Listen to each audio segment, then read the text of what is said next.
काँग्रेसच्या वैचारिक दिवाळखोरीचा निषेध. गुंगीगुडिया वादावरनं सुनील तटकरेंची टीका.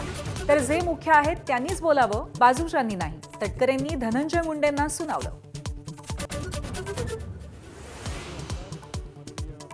शिवसेना पक्ष आणि चिन्हाबाबत उद्या पुन्हा सुनावणी. आजच्या सुनावणीमध्ये ठाकरेंच्या पक्षाकडनं वकील कपिल सिब्बल यांचा जोरदार युक्तिवाद.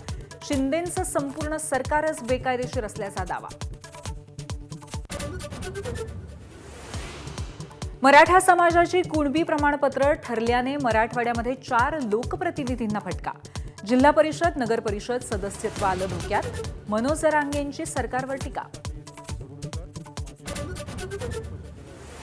एकनाथ शिंदे 4 मंत्र्यांच्या कामगिरीवर नाराज. जनतेची कामं करा, आपल्या मतदारसंघात पक्षवाढीवरती लक्ष द्या, अन्यथा गच्छंती अटळ.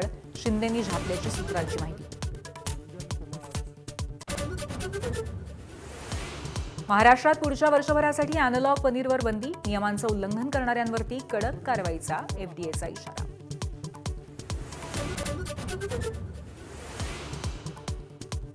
आंदोलनात सहभागी झालेल्या विद्यार्थ्यांची राहुल गांधींनी घेतली भेट. मुंबईतील रिया अहिरही उपस्थित.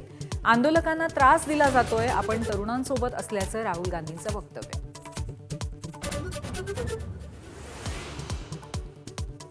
कोल्हापुरात माजी राज्यपाल डी.वाय. पाटील यांना अखेरचा निरोप देण्यासाठी गर्दी लोटली. शासकीय इतमामामध्ये अंत्यसंस्कार सुरू. अनेक दिग्गज नेतेही उपस्थित.